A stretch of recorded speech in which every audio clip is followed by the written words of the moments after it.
the worst feedback you can get is really no feedback, right? Which is what happens a great deal in large classes. I think the worst feedback possible is to have just a number on a page and then a couple check marks in the margin, because both are arbitrary and both are meaningless. I don't know what the checks mean. You feel kind of unfinished, unfulfilled in the task that you're trying to do. The worst feedback I've gotten is probably the form, where they have a checklist that the teachers can go through. It feels like elementary school report cards. If we saw straight lines of any form in our papers, that meant it was something that he agreed with. Another favorite is the no in the margin, no underlined. I remember getting that. And that if we saw squiggly lines of any kind, that was bad. Or the exclamation point with no accompanying comments. The amplitude of the squiggles was an indicator of how much he was confused or upset. I gave my instructor a self-addressed stamped envelope so that she could mail me my final paper. Probably the worst comment I ever received was a terse one word. It said wooden. I don't know what she did with the envelope and the stamp and my final paper. They're all gone. That was the language I was supposed to work with for the next paper. It's like I had written a wooden paper.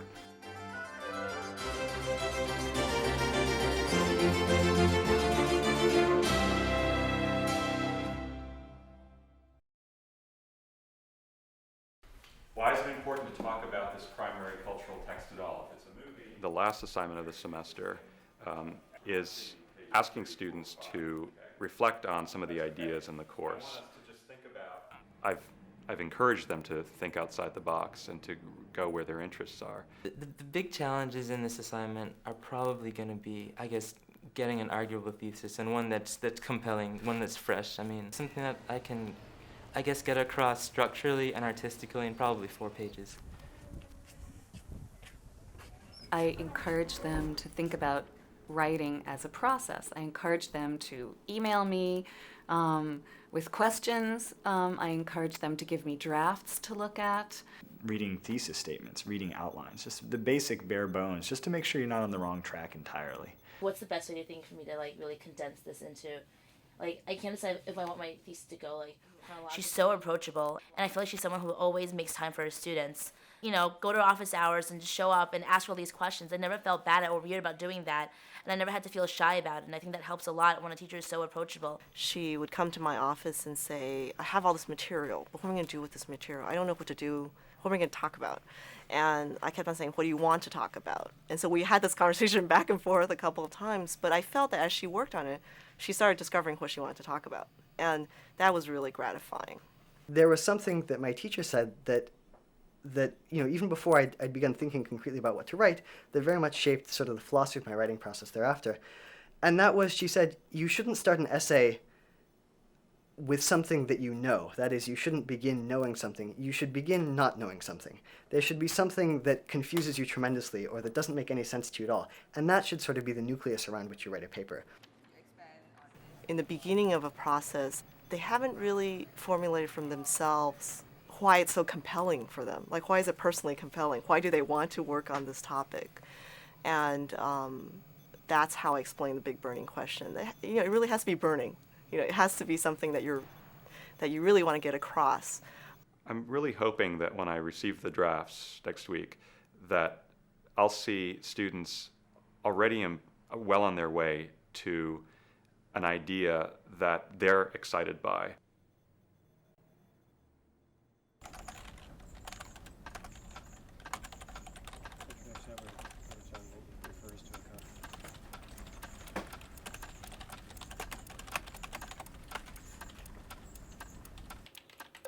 The paper is really a place where you can really engage with yourself, engage with your own ideas, writing out the words and writing out your thought process. And then you really discover what it is that is interesting to you or important to you. If you didn't write papers in college, everything you learned, it would just be information, a flood of information coming at you. By writing papers, you have to think critically, you have to think about things much deeper. I think there's no more lonely endeavor than writing. It's solitary confinement. You're sitting alone in front of your computer and you have to generate it from yourself. For me, the initial drafts are just a chance to just get my initial ideas out and see whether or not they make sense at all.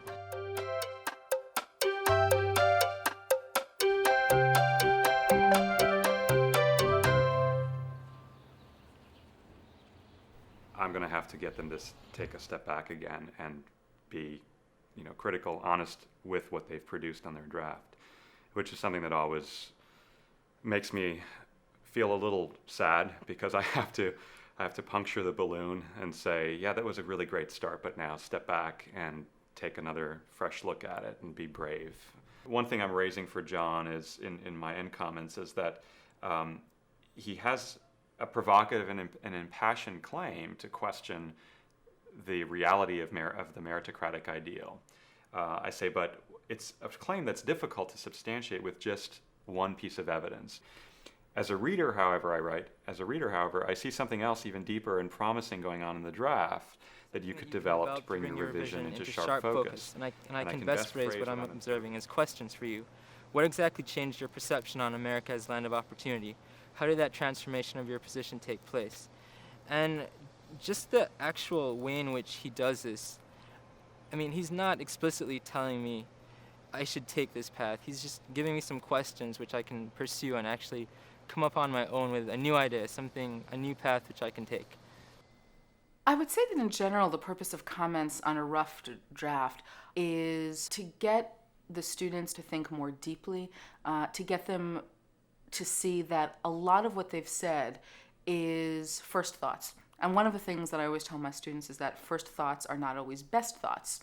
They're just first. Well, I think the best feedback I receive, it helps me to think about those at next level of questioning. So I think that when you write a paper, you're approaching the material on some level. And when someone actually reads your writing and then says, there's a whole set of other questions that you haven't investigated. I do think a lot of the purpose of comments on the first draft can be to get the student to abandon a lot of the actual words that he or she has written there, and to see those words as not meaningless, but part of a process of getting somewhere else, first steps. Sometimes you gotta start over even if you feel like it's a really cool idea. It's given me the validation that revision is necessary and not just something that someone made up, which is kind of the place that I was in before I started my writing course. It just makes you care more about it, and you realize that your essay has a lot of potential and you can work up to that potential because somebody else sees it has a vision for your essay and you can work towards that vision.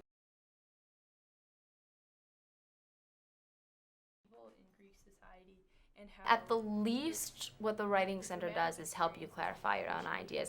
Explain that a little further. So there's all these ritual aspects of performance, right?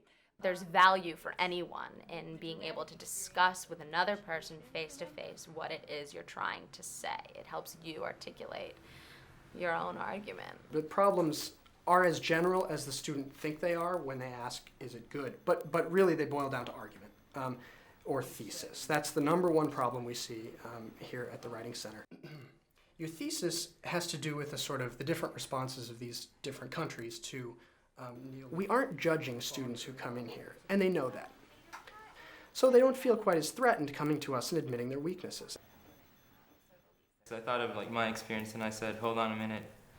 Compared to someone like Cedric Jennings, there's some disparity there.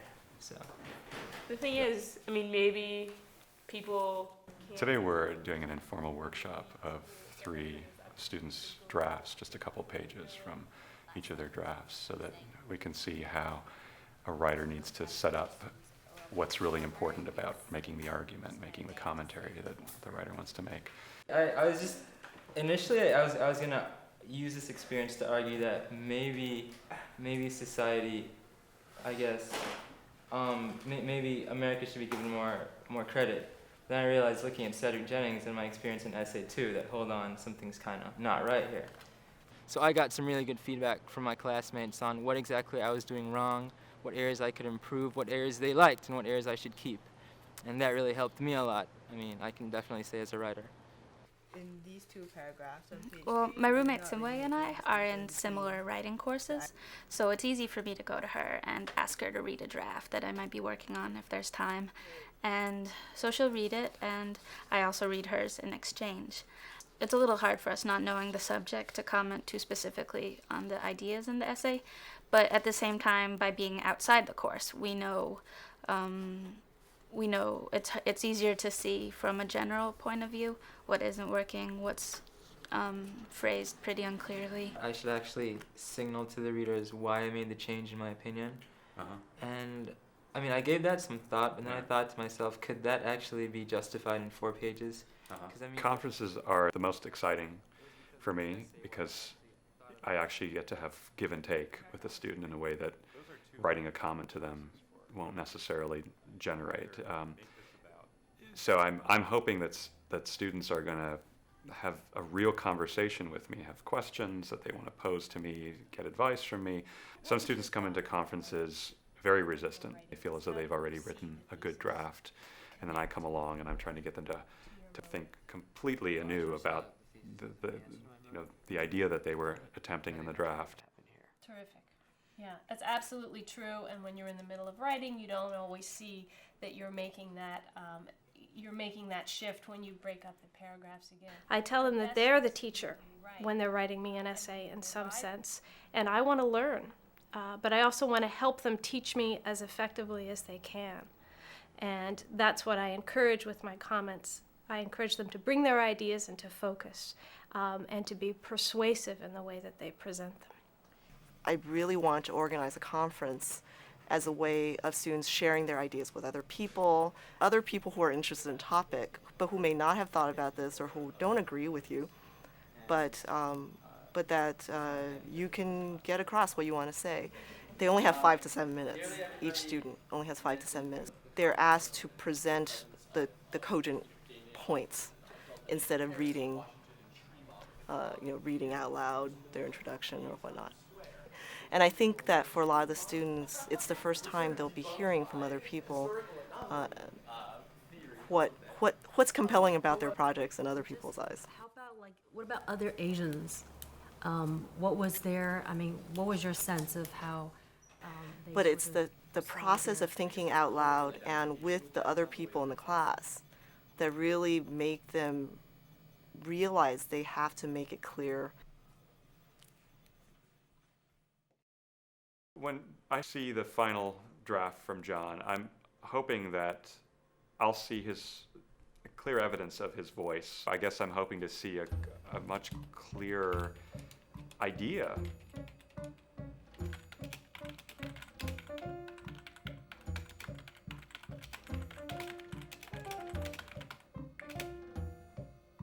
And the emotional response to a stack of papers is a mix of curiosity and dread. The ratio of dread to curiosity shifts as you start going through. Dread rising. When I see the stack, I do feel some dismay because I know that there are hours ahead of me, and it takes a lot of focused energy. I don't think it's something that we do lightly. One thing I've learned the hard way is that it's not a good idea to eat while you read the papers. It's embarrassing to give them back to students with, mustard stains. I have cold terror. It's a Sisyphean task that's awaiting me, that I have to enter into 30 more different ideas. And I do get to this point then where let's be excited. Let's see what they have to offer, these papers, these students, these minds. It must be tough looking at a very large stack of papers, but it's the most helpful part of the essay process because without a reader, the whole process is diminished. I think I write 2 kinds of comments, and one is comments that you jot on the margins. Very specific, very much responding to their exact sentence or, something they bring up. And the comments at the end, I think of as much more holistic. So I'm trying to take their paper as a whole and think about their argument, think about how they presented their argument, and then try to give them an assessment of how I think it worked or didn't work. Feedback doesn't have to be monumental. It can just basically be, I read your paper, this is what I thought about it, and this is how I read it, this is what I thought about. These are the things that went through my mind when I was reading your paper. I can sit down in a class with you, and it can be a lecture with 900 other kids, it can be a lecture with 25 other kids, but when you write your comments to me, you're addressing me personally. That's my personal, I guess, talk with you, my personal dialogue with you. I might not necessarily speak to you in class very much, or not necessarily raise my hand or go to office hours or anything like that, but I feel a connection to them when they have, treated the work that I've given them seriously, and we've been able to make that connection, and that's where I feel most gratified. I wrote a paper called How Do Children Acquire Language? 30 years ago. I have no memory of writing this paper, but that's the field I went into. So I must have had an early interest in it. And I see here, this was a very nice paper. You reviewed and skillfully integrated relevant literature in a cogent and concise manner. Thank you. It was a pleasure to read. There's an old saying, a teacher affects eternity. He never knows where his influence stops. So who knows what effect that comment might have had sinking into my subliminal self at the time. Tom actually started off, he normally starts off by telling me the good and then what he'd actually want me to improve on and probably see worked on in a future paper. So, for example, he talks about my essay being focused and thoughtfully counter-argued, but at the same time, he commented on the fact that my paper needed a lot more in terms of motive. Why should someone read my paper as opposed to just going straight to the article that I wrote upon? True to John's modus operandi, he had come up with a completely new paper that had it had nothing to do with the draft. I guess his voice is going to be there telling me that I should make drafts, I should revise. I should feel free to change my ideas if I want. And that's something which I really appreciated too, being able to just completely change my ideas. The idea of finding closure with a revision and saying, yes, now that I've finished all of that, I've nailed that assignment, that might be a fiction. So maybe he was wiser than I was at times.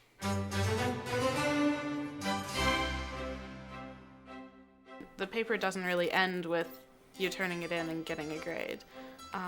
Those ideas are still usually milling around in my head. I probably won't remember a single detail of any paper I've written in 20 years, but I will remember that my ideas were clear enough and well argued enough that an instructor, a professor, was then willing to engage with those ideas. My writing and the comments that I get on it end up sort of sticking in my memory as a kind of moment in my thinking and my learning. It's a collection of ideas that's bigger than just what I wrote. Feedback is about creating that sense of human beings, listening to each other, reading each other's ideas, talking back, so you have a sense of community. You're not actually merely this singular unit. If I came back 20 years from now and I bumped into this professor, I know what the professor thought of my work.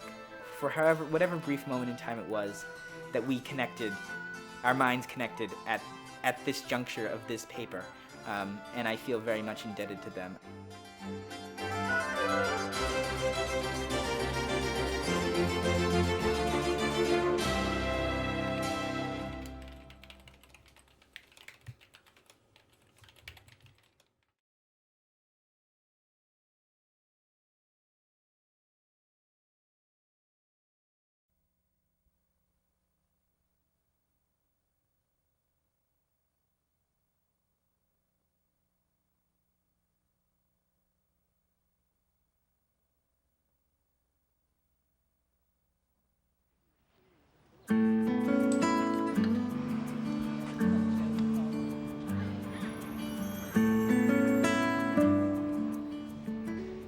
My writing course my freshman year changed my life.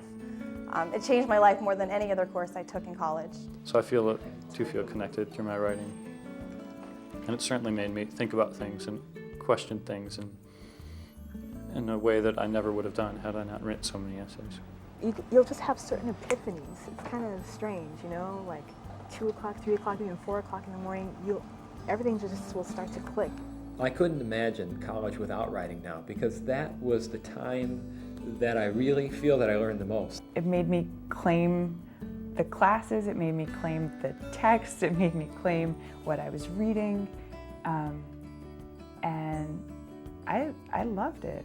I wrote a lot in school.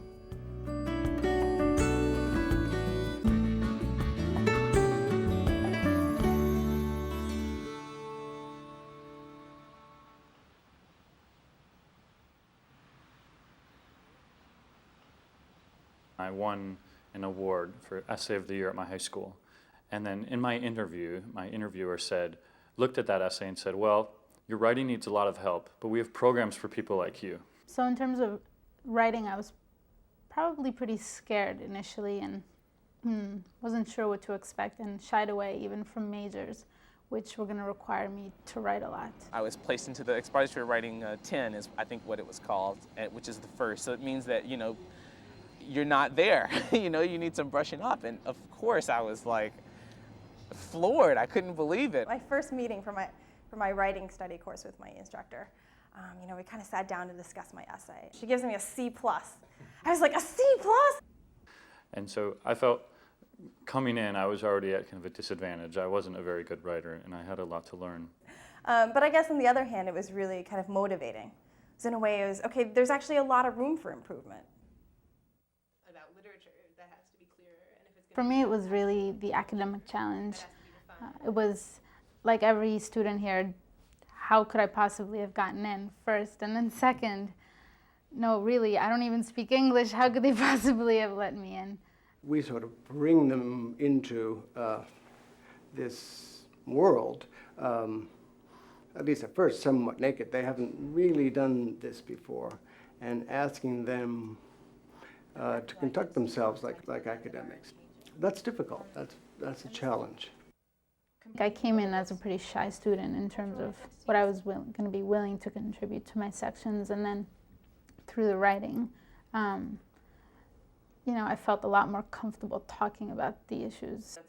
One of the biggest struggles that I had freshman year with writing was in using sources in a very specific way. So I spoke in these vast generalities, and sometimes I was just completely wrong, which is 2 no-nos in one. But gradually I learned to pick small parts of a book or small parts of an idea and to really focus on that and say what I meant. Once I had realized that someone was actually reading my papers, then all these other concepts became open to me, like counter-argument and like critical distance, where you need to consider that the person who's reading your paper may have their own ideas. It's the most difficult skill that there is to communicate precisely on paper with no body language, no tone, no waving of your arms, no widening your eyes, no whispering, but just getting exactly the right words in exactly the right order. That is the hardest thing to do. It's a struggle. It's not this neat process where all the facts fit together neatly and you just come out with this nice little thing at the end. A lot of times you'll come up with things that disagree with each other. You'll come up with a complex source that seems fully credible, that supports your opinion, and then another one that doesn't at all. It was very hard learning how to put an argument together that was founded in examples that people could follow, that had some kind of logical progression to it. But as you start to sort of funnel it down, winnow it down to a theme, a thesis that makes sense and that coheres, you start making sense of all these differences. In assigning a final paper in a class, very often I'll say, first thing to do is to get a topic, and the second thing is to ask a question. What do you really want to find out? And in order to write a good paper, you have to find your own question and pursue it. Is it original? Is it interesting? Has it been said before? Would someone want to read about this at all? And then I would go at it from there, and I would do an outline. And a lot of times you come up with something that's very different from what you had expected at the beginning. You may start out writing one paper and you end up with another. Revision is so important, and the first draft of an essay is never a good draft. I have learned that I can sit down and reread an essay and always change it and always revise it. You discover a lot of what you have to say in the course of putting word after word and sentence after sentence you discover by the end of the paper what it is that you think. So if you just leave it at that and hand in the paper, you've cheated yourself of the greatest chance, which is to go back to the beginning, having concluded the process of writing, and write the whole thing again in light of what you've discovered. Very often we're sure that the reader will get it, the reader doesn't. Almost everything that a student writes is subject to either feedback from me or from other students in the class, or both. And at least in the the first third of the semester, what I'm saying to students is, first of all, what do you really mean here?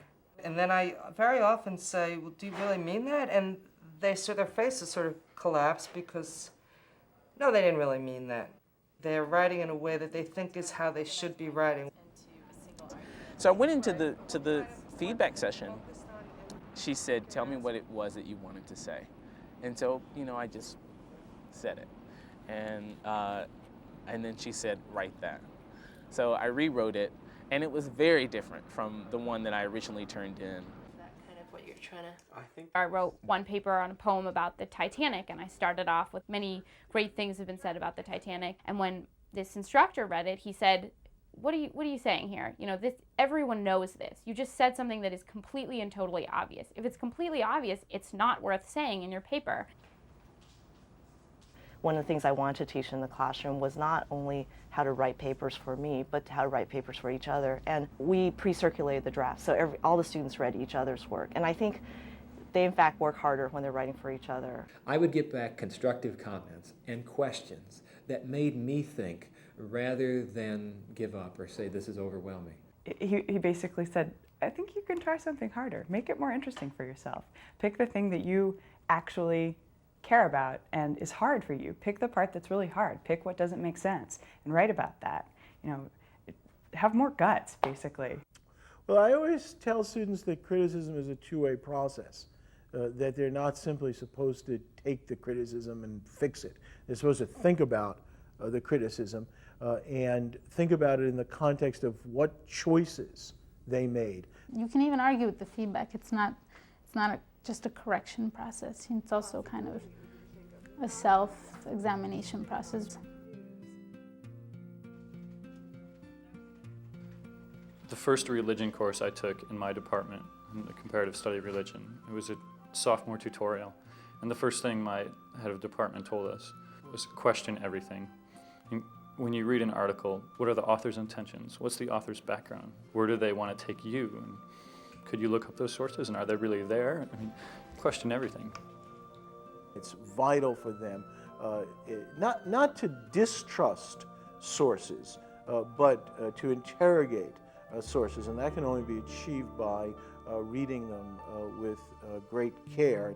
It was amazing to see how much you got out of repeatedly reading a passage, and that was the whole point of close reading, was I'm not just reading this and moving on or reading it to pick out an idea. It's I'm stopping, I'm reading it, looking for clues, reading it again, looking for more, reading it again, looking for another level of understanding. The problem with the piece of evidence ought to be, is very often very useful as part of your argument.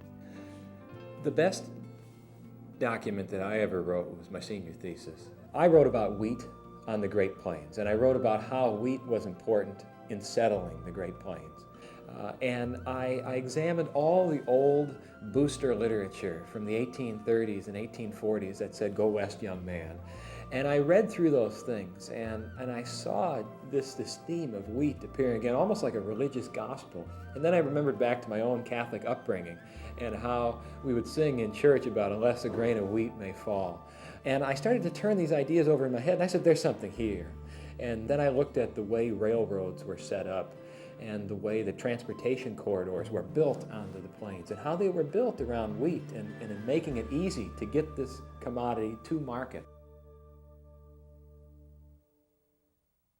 Different disciplines have different forms, but also different structures and different goals in their writing.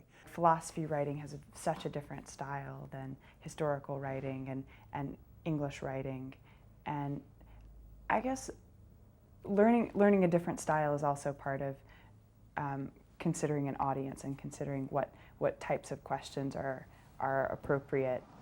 I remember The first scientific paper I'd ever turned in, it was like 10 pages long. And like when I got it back, most of it had just red lines all through it. You need to really work on being terse, precise, exact, but still at the same time conveying everything that you need to. I have many times encountered students who have the idea that you don't need to be much concerned about writing if you're a scientist because it's just cut and dried and all the rest. And of course, then I disabuse them the best I can of that notion, largely by preaching and by pointing to them writings by outstanding scientists and remarking how the influence of this scientist was particularly great because he was so effective as a writer and a speaker. I think the most important role that writing played in my undergraduate education was giving me ownership over what I was studying. You really take whatever you've been working on and you make it your own and you think of something interesting within it, and it does sort of feel like maybe you're the first person to think that, or maybe you're the first person to think of it in this particular way, and there's something very exciting about that. It's yours to keep, and it's your it's your right, as it were, to take this idea and to explore it.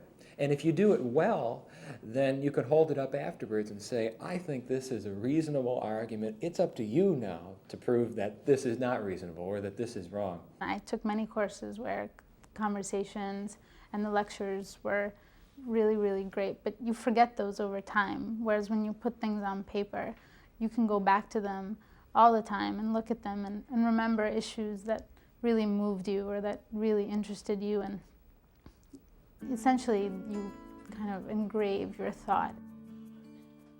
Writing puts students right in the middle of their own liberal arts education. It asks students to confront opposing points of view, to be able to move from having an opinion to having an idea, and to understand why you care about that idea. That seems to me what the goal of liberal arts education is really about. The best piece of advice I learned and I give to my students is, when you're writing, always wear socks.